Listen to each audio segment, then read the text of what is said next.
Valve, или же компания, что в абсолютно каждый период своего существования влияла на игровую индустрию с достаточной силой, чтобы это можно было назвать революцией.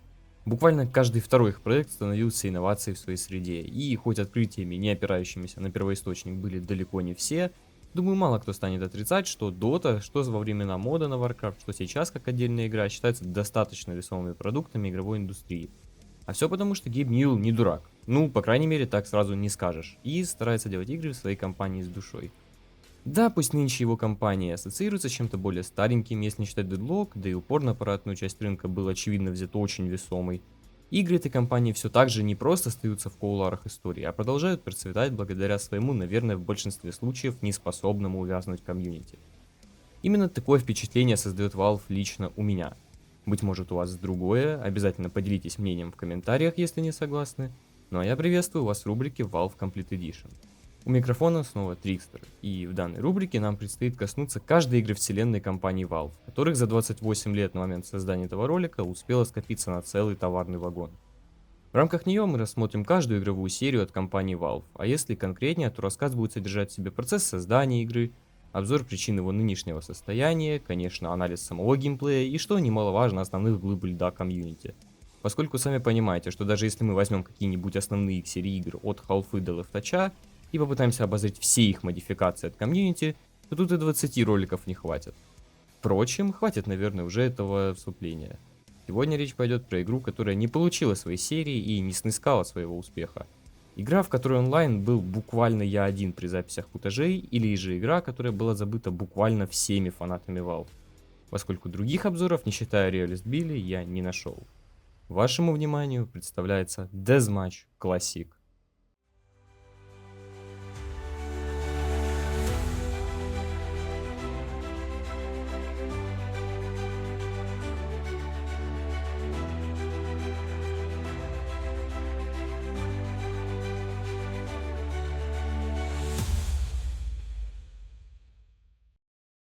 Знаете, обычно игры Valve удостаиваются довольно подробных описаний циклов разработки. Нам достаточно много известно про разработчиков Day of Defeat, Left 4 Dead или тем более Dota и CS. Что уж говорить про Half-Life с их микрофильмами на ютубе про разработку. И именно эта черта отличает героя сегодняшнего ролика. Рассказать многого про классический десматч не получится банально из-за отсутствия полноты картины и информации у нас. Но тем не менее, однозначно можно сказать, что при разработке Гейб и его компания опирались на движок и игру от ID Software, а точнее Quake. Думаю, их сходство очень легко подметить даже на футажах перед вами, поскольку физика движения игрока по горизонтали были взяты прямо-таки полностью оттуда. Разве что прыжок ощущается немного иначе. Ну да, впрочем, вернемся к истории. По сути, разработка DMC — это один большой ностальгический жест. Создатели взяли карты из Quake DM, переименовали их, пересобрали оружие, дробовик, ракетница, громовержец, телепортер и в оконцовке залили в Steam.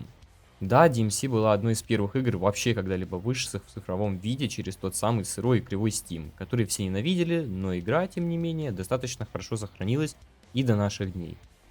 В остальном можно сказать, что на разработку игры ушло примерно 3 месяца, а также на форумах я нашел информацию о том, что вроде как разработать игру предложил некий мододел Нил Морант.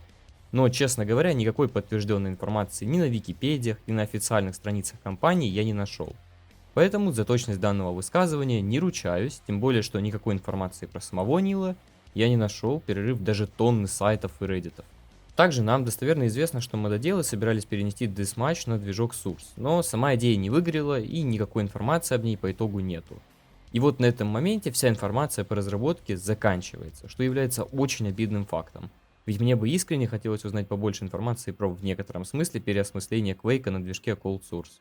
Но, как вы можете понять, ничего более не было найдено. А посему, думаю, нет смысла задерживаться на процессе разработки дольше. И со спокойной душой можно перейти к самой игре.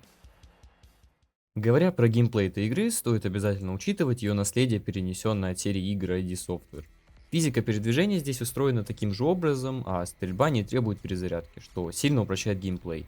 Зайдя в игру впервые, вас встретит главное меню, где можно очень скудно настроить саму игру, начать поиск серверов или сделать свой. Очень же весомым отличием является редактор персонажа, в котором вы можете настроить свою иконку и внешний вид самого героя, выбирая как из персонажей приключений Гордона Фримана, так и находя новых или перекрашенных вариантов.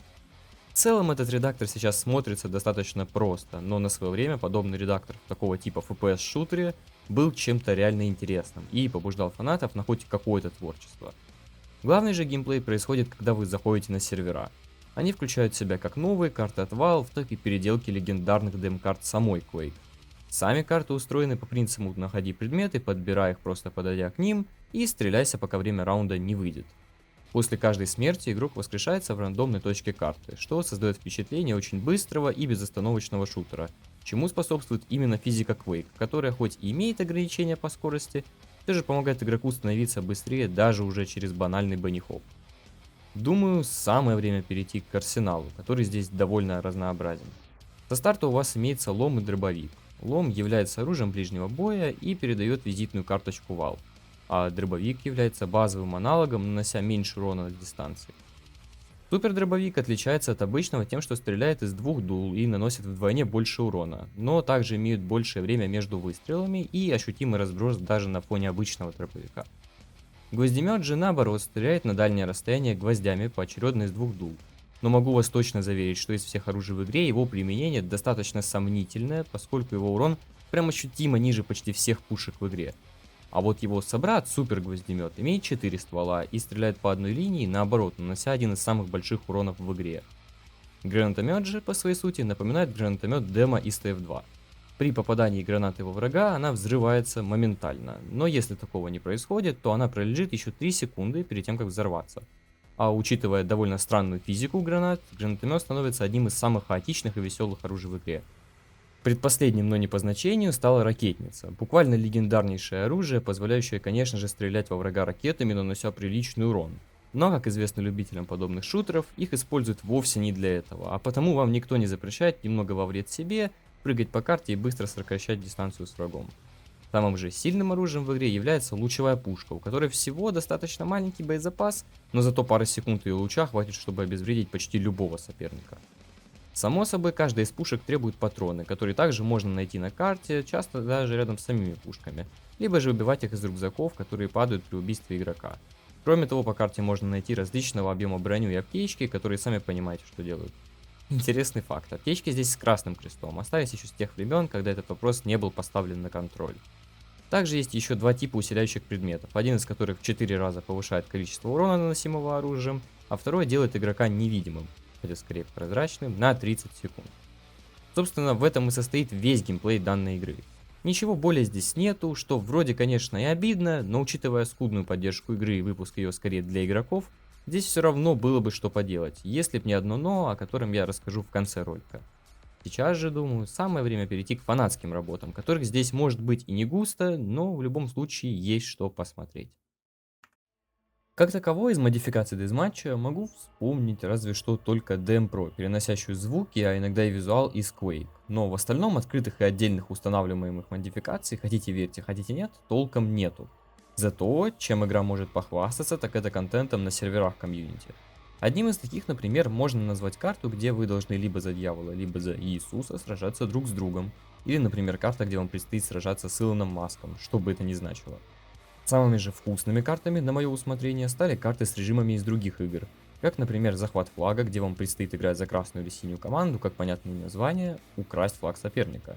Или режим, где вы буквально играете в Counter-Strike, только сами понимаете, все сделано немного в упрощенном формате. Также есть режим битв в дуэли 1 на 1 или режим битв команд на команду. Все это по своей сути фанатские работы и сервера, те немногие сохранившиеся до нас работы, хотя справедливости ради, эта игра в целом никогда не имела большой фанатской поддержки, да и от компании тоже. Почти никаких крупных патчей в игру после релиза не выходило, и самое большое, чем может похвастаться эта игра, так это ивент, проведенный в 2018 году компанией Deathmatch Classic Mania с гордым названием DMC Revival, призванный вернуть игроков в игру. Но даже так пиковый онлайн был около 300 человек, что сами понимаете, насколько мелкие цифры. Модификаций у этой игры было немного, но именно они в некоторой степени и позволили ей хотя бы дожить до наших дней. Но главной проблемой игры это не решило. Игра, проданная миллионами копий и за столь долгое время сохранившая, может и не божественный, но рейтинг в Steam 72% положительных отзывов, не имеет в себе почти никакого онлайна на момент 2026 года. Игра сейчас находится буквально в еле живом состоянии, поскольку в течение всего видео, те записи, которые вы видели, на 90% состоят из ботов, на кое-как поддерживаемых или просто забытых к закрытию серверах. В игру сейчас буквально почти невозможно сыграть с реальными людьми, если их кое-как не выследить на некоторых дискорд-серверах или уже забытом сообществе на Reddit, ну или на крайний случай без друга, которого еще надо уговорить купить такую старую и во многом потерянную игру. Deathmatch Classic планировался буквально одой и восхвалением некогда одного из самых успешных творений 90-х, что, как по мне, изгубило весь потенциал игры.